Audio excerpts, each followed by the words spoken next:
Hello friends, my self doctor Sabita Kumari, senior consultant obstetrics and gynaecology. आज का हमारा विषय है कि प्रेगनेंसी में कितनी न्यूट्रिशनल रिक्वायरमेंट होनी चाहिए। ये रिक्वायरमेंट होता है, ये बहुत कैलकुलेटिव होता है और इसका न्यूमेरिकल चूँकि हम लोग बताते हैं कि 300 किलो कैलोरी पर डे आपको एक्स्ट्रा लेना होता है, जो आप नॉन प्रेग्नेंट में आपके बॉडी वेट, आपके हाइट के अनुसार जो आपका बॉडी मास इंडेक्स बनता है। अब तक तो बॉडी मास इंडेक्स पहले के वीडियो में हमने बताया हुआ है क्या होता है।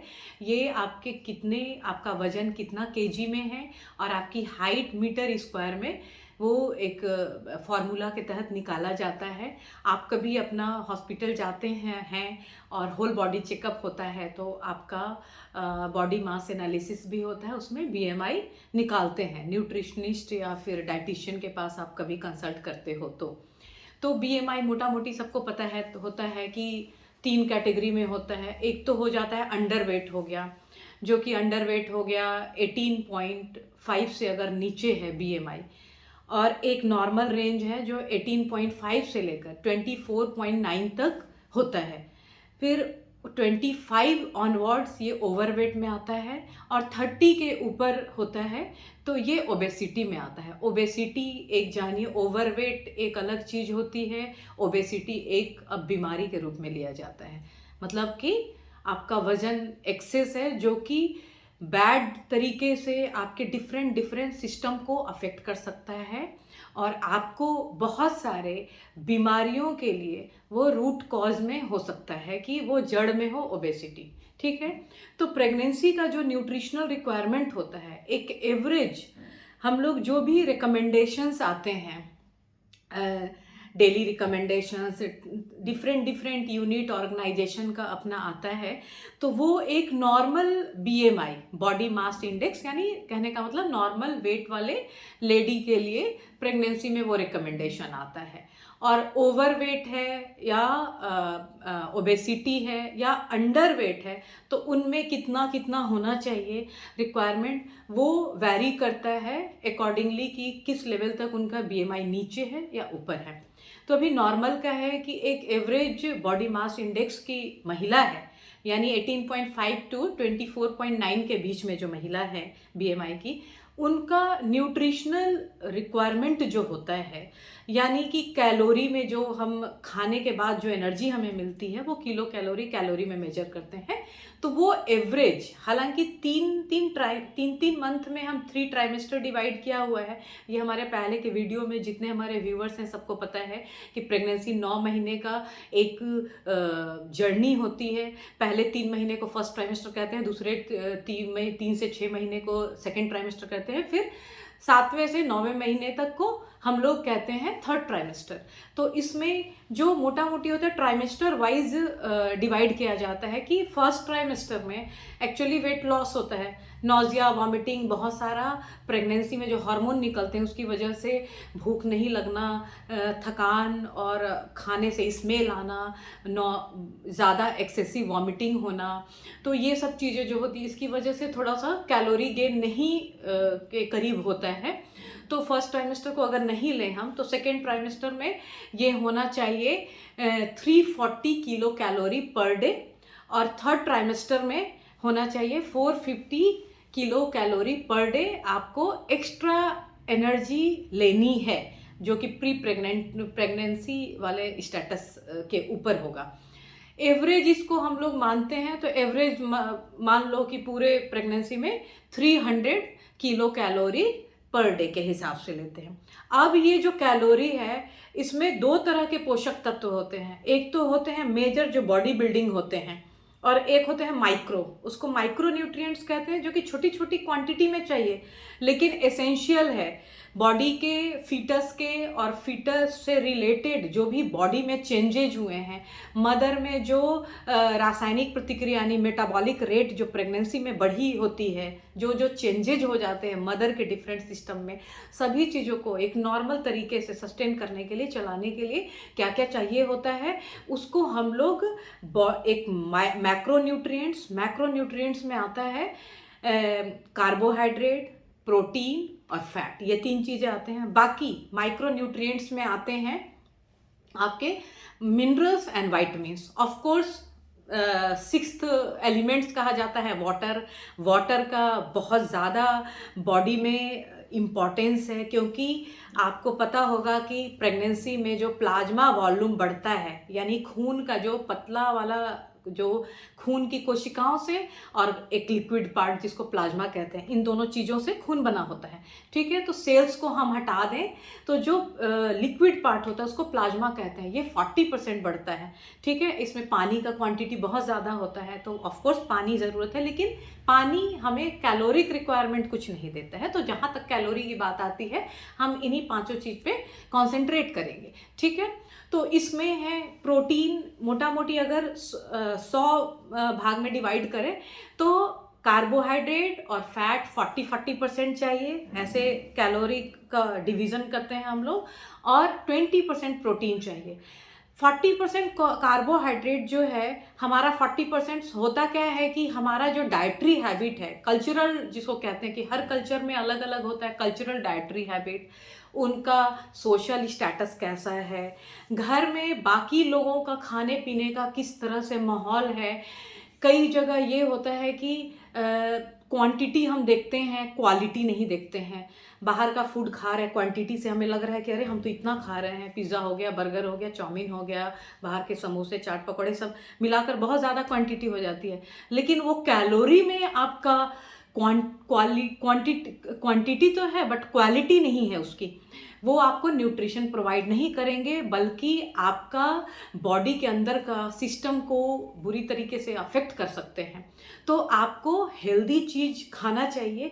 हेल्दी चीज़ में वही होती है कि आपके घर में कल्चरल फूड का क्या स्टेटस है, ठीक है, आपका सोशियो इकोनॉमिक फिनेंशियल कंडीशन कैसा है, घर के बाकी लोग किस तरह का फूड पसंद करते हैं, वेजिटेरियन है, नॉन वेजिटेरियन है, बहुत सारी चीज़ें हैं। लेकिन मोटा मोटी आप ये जानो कि प्रोटीन आपके बजट के हिसाब से, हर प्रोटीन अगर प्रोटीनेशियस फूड है तो वो सस्ते भी आते हैं और महंगे भी आते हैं। वेजिटेरियन में जैसे दाल वगैरह है, आपके नट्स हैं, ये सब आप ले सकते हैं। प्रोटीन के लिए एग्स लेना होता है, और डिफरेंट सीरियल्स में भी जो प्रोटीन होते हैं वो प्रोटीन आपको लेना होता है। कार्बोहाइड्रेट की रिक्वायरमेंट हमारे इंडियन सिनेरियो में इतना होता है कि 40% से ज़्यादा ही हम कंज्यूम करते हैं, जो कि प्रेगनेंसी में एलोकेट किया कि 40% कार्बोहाइड्रेट्स होना चाहिए, तो वो 50-60% हो जाता है। तो उसके लिए बहुत वरीड नहीं करना है। होल ग्रेन सीरियल्स ये सब हम खाते हैं, कार्बोहाइड्रेट की कमी पूरी हो जाती है। फैट में क्या है कि फैट में आपको फैट के डिफरेंट सोर्स होते हैं, एसेंशियल फैटी एसिड्स होते हैं। वो अगर वेजिटेरियन है तो मिल्क प्रोडक्ट में होता है, और देसी घी वगैरह जो होता है उसमें वो रिक्वायरमेंट पूरी हो जाती है। और अगर नॉन वेजिटेरियन है तो फिश में बहुत अच्छा फैट का होता है, ओमेगा 3 फैटी एसिड्स होता है, जो कि बच्चे के ब्रेन डेवलपमेंट के लिए बहुत ज़रूरी होता है। तो ये फैट का रिक्वायरमेंट हो गया। माइक्रो न्यूट्रिएंट्स में होता है हम लोग कुछ चीज़, मिनरल्स में सबसे इम्पॉर्टेंट मिनरल्स में होता है आयरन, कैल्शियम। वाइटामिन में बहुत सारे वाइटामिन्स की ज़रूरत होती है, लेकिन जिस वाइटामिन्स के लिए हम लोग थोड़ा कंसर्न रहते हैं कि ये वाइटामिन की कमी नहीं होनी चाहिए, वो वाइटामिन होता है हमारा विटामिन D3। विटामिन D3 होता है, इसका 2 सोर्स है। एक तो हम बाहर से फूड हम खाने के थ्रू ले सकते हैं, जिसमें अंडा और क्रीम वाले मिल्क के थ्रू हम ले सकते हैं। दूसरा क्या होता है कि सनलाइट में हमारे स्किन में भी सिंथेसिस होती है।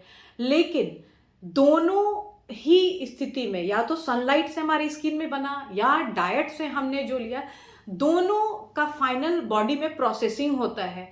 जब हमारा लीवर और किडनी बिल्कुल स्वस्थ है तो लीवर और किडनी में प्रोसेसिंग होके ये एक एक्टिव फॉर्म में आता है, जिसको 125 डाई हाइड्रोक्लोरिक कैल्सीफेरॉल कहते हैं, या मोटा मोटी जाने active form of vitamin D है।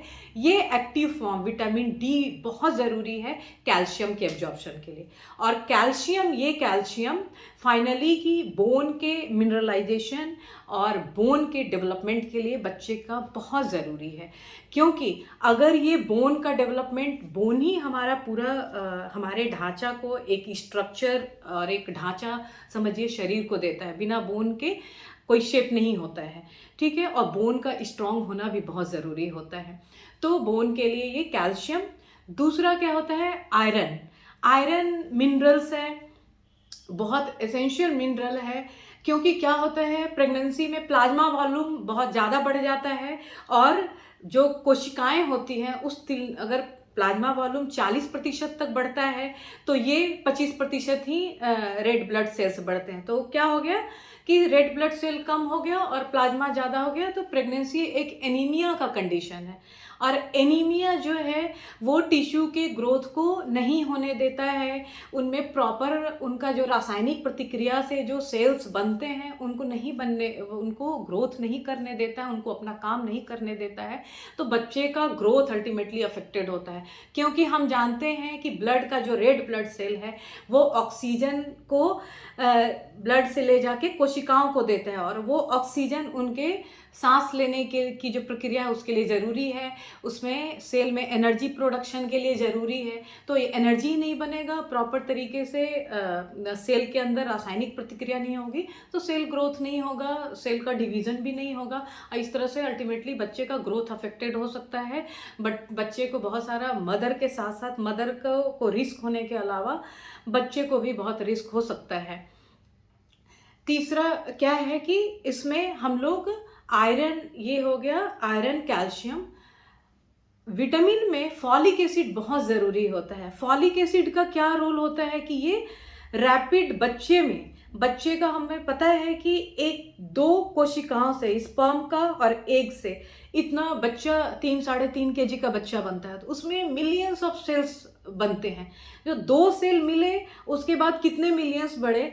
तो folic acid rapid cell growth और सेल के जल्दी डिवीज़न होने के लिए और उसका रेप्लिकेशन के लिए और फाइनली उसका डिफरेंशिएशन के लिए कि हाँ ये सेल ये काम करेगा, इसके लिए फॉलिक एसिड बहुत ज़रूरी है। तो फॉलिक एसिड जो है विटामिन बी का एक प्रकार है वो, जो कि इस तरह के सेल डिवीजन के लिए चाहिए, बच्चे के ग्रोथ के लिए चाहिए। तो ये चीज़ें आपको, फॉलिक एसिड जो है इसका सोर्स है ग्रीन लीफी वेजिटेबल जितने हैं, ठीक है, वो आप प्रचुर मात्रा में लें। साइट्रस फ्रूट्स जो होते हैं जैसे नींबू, संतरा, मौसम्मी, इस तरह की चीज़ों में मिलता है। नट्स में मिलते हैं, नट्स सब लोग जानते हैं, और फिश में मिलता है। तो ये सब आप डाइट प्रॉपर अपने सोशियो इकोनॉमिक कंडीशन के अनुसार और आप अपने न्यूट्रिशन का ध्यान रखते हुए ये सब रखेंगे तो मोटा मोटी बेबी के डेवलपमेंट में आपका पूरा प्रेगनेंसी डेवलपमेंट होगा। और डेवलपमेंट अगर बेबी का अंदर से अच्छा होगा तो आप भी, मदर भी अच्छा, मॉमी जो होती हैं वो भी अच्छा फील करती हैं और प्रेगनेंसी कॉम्प्लिकेशन से फ्री होता है और 9 मंथ के एंड पे एक हेल्दी बच्चा होता है। तो आज की इसी जानकारी के साथ धन्यवाद।